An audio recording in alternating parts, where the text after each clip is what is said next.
Hello everybody, good morning. I am Yasir I'm very pleased to be one of the participants at this conference, at this specialist workshop. Today I will speak about the modern scientific payloads, which is carried by MRC-100. My presentation entitled is, I will speak about student satellite PocketQube, and especially for MRC-100, and also I will speak about these three scientific payloads. The student satellite, as we know, is restricted the deliverables between 5 centimeter by 5 centimeter by 5 centimeter for 1U. On the laboratory of microwave and remote sensing, we had experience to launch this type of PocketQube. The first one was the MASAT-1. This is 1U cube satellite.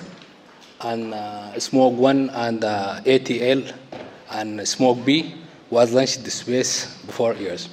So now we will prepare an integration, our MRC-100, to launch the next year on May. So now I will speak about MRC-100. MRC-100 is a 3BQ and contains more than 13 scientific payloads besides the main subsystems. The dimension of MRC-100 is 50 by 50 by 150 millimeter, and the maximum ground mass is 750, and now exactly it is about 570 grams. So this is by mistake. The maximum power DC, it is about 800 milliwatt. The temperature range is between -40 until +80 Celsius. So the first scientific payloads I will speak about it is a spectrum analyzer. It is a wideband spectrum analyzer. And why is a spectrum analyzer? So the main reason is we want to study this amount of RF smoke which is radiated from the ears to the space. So this amount had more of effect at the altitude of 600 kilometers above the Earth. There is environmental issues, and also it makes the satellites very hard to control because the amount of this spectrum RF smoke radiated to space had many effects, make the small satellite at this altitude hard to control.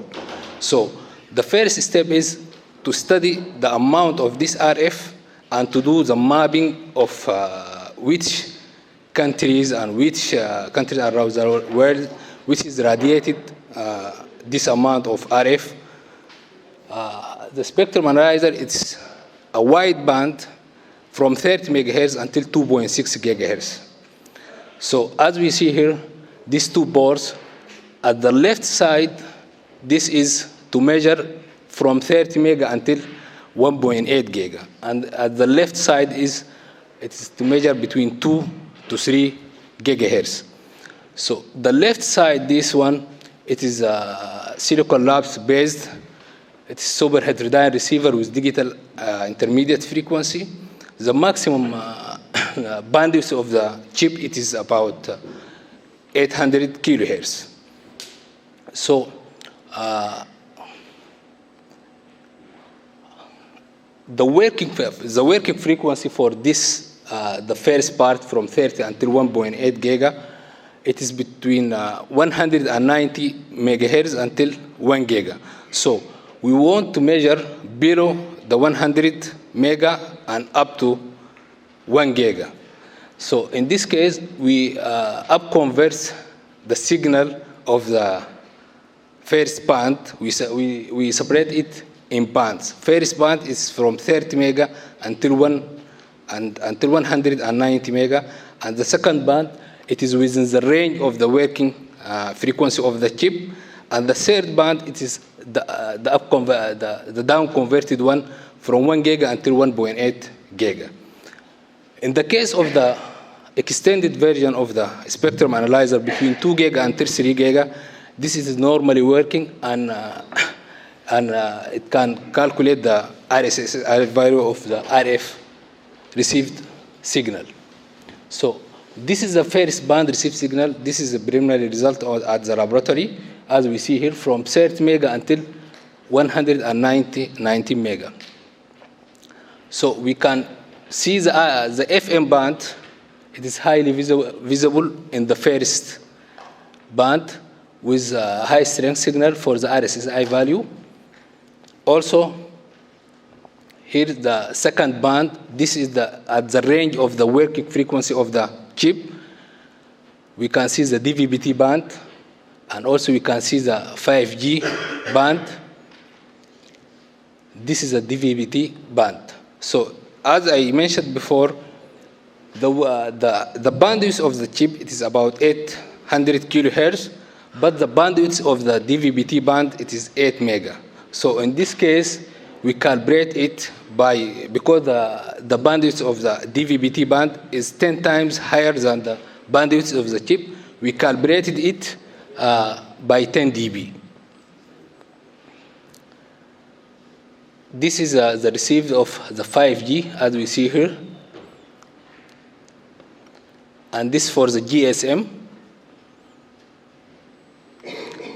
And this is the third band. This is a down converted band. And also we can see the UMTS. And this first part of the spectrum analyzer, it has a wideband fractional BLL. It's working as a local oscillator. So we can see the effect of this local oscillator. It is appear very visible on the third band. Here, if you can see the highest signal here, it is less than minus 20 dBm. So this is the effect of the local oscillator of the chip. This is a UMTS received spectrum. For the second part of the extended version of the spectrum analyzer, it can measure the Wi-Fi band, as we see here, by minus 6 dBm. Sorry. The second scientific payload is the UATF band LoRa GPS tracking. At the first, we want to receive the GPS information from the ground, the latitude and longitude at the first step. But the main idea is how we can use the communication system as the receiver for the GPS information. Because the communication subsystem of MRC-100, it is based on AXIP model. It is similar to the GPS tracker at the ground.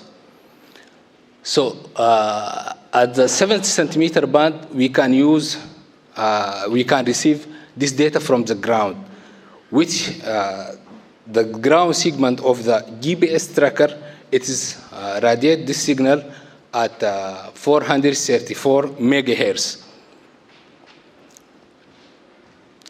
So this is the ground segment, as we see here, and the basic concepts or basic mechanism, how it's works, it depends on the controller from the ground station.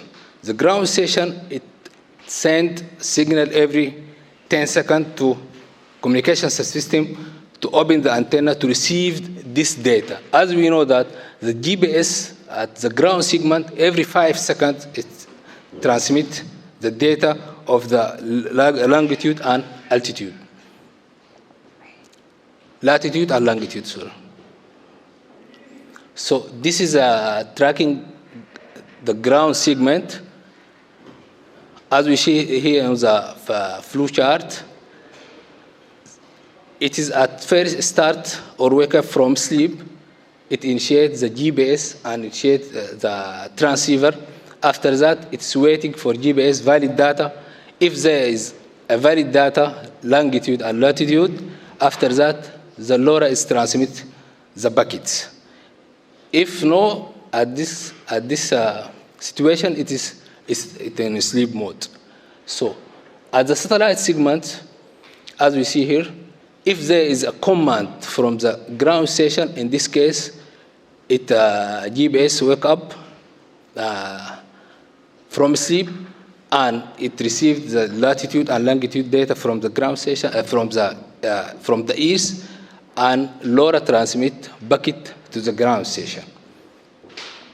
So here we have a very preliminary result at the laboratory, as we see here. This is the first part is spectrum of the radiated of the GPS information, and this waterfall, it is the FM curve. The bandwidth of this system is 125 kilohertz. With Doppler shift, it's calculated or estimated at about 11 kilohertz. As we know, the satellite at the altitude of 600 kilometers, the velocity of the satellite is about 7.55 kilometers per second. We estimate the Doppler shift is about 11 kilohertz.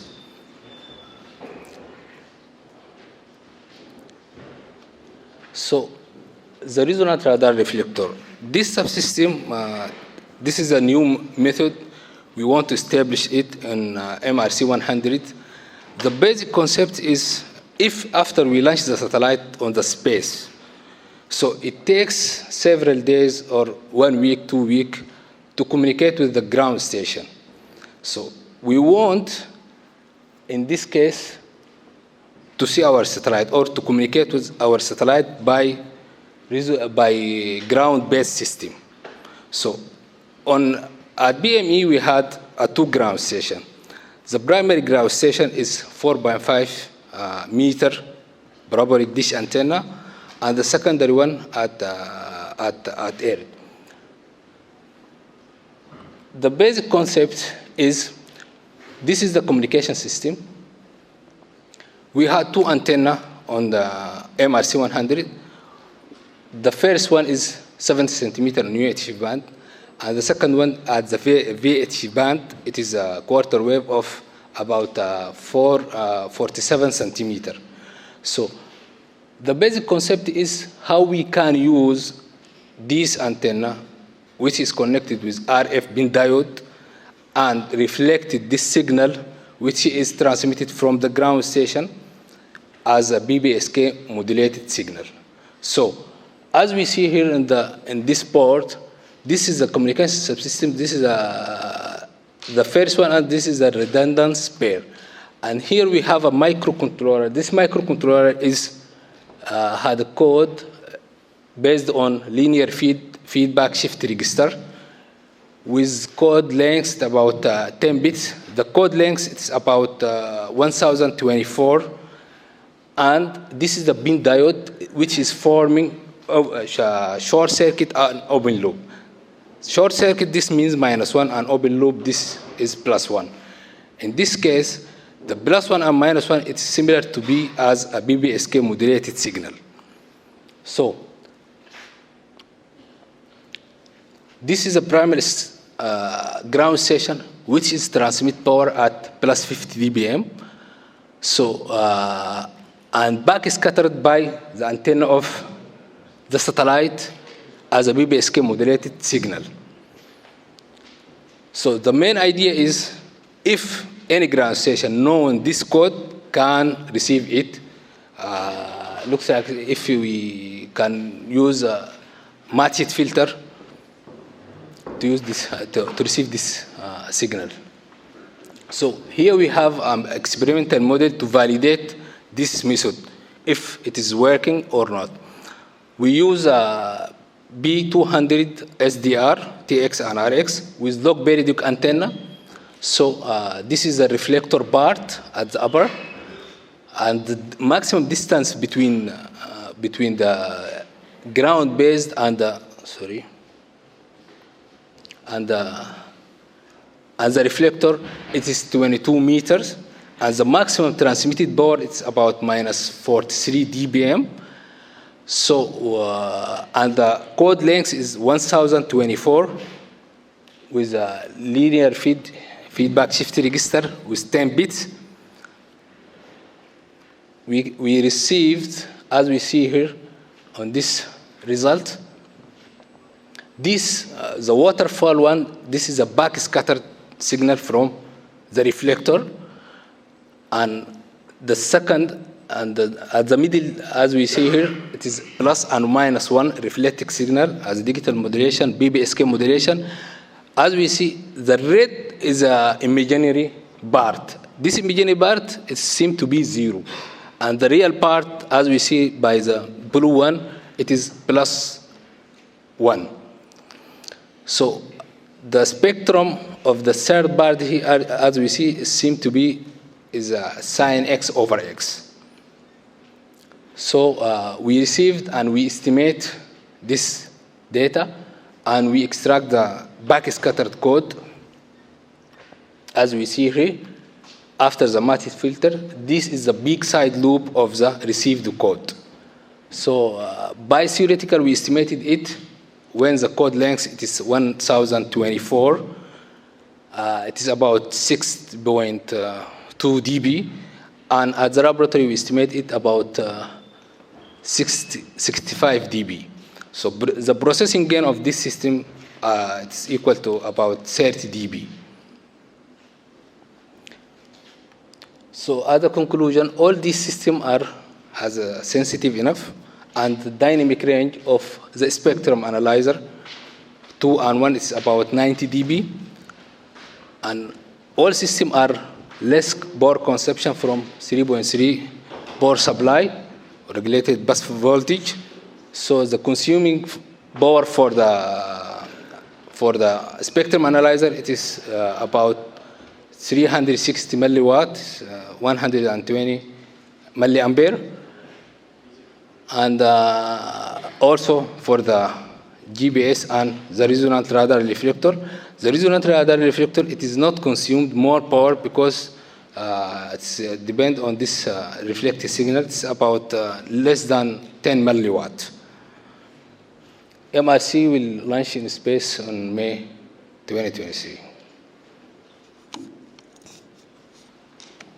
Thank you.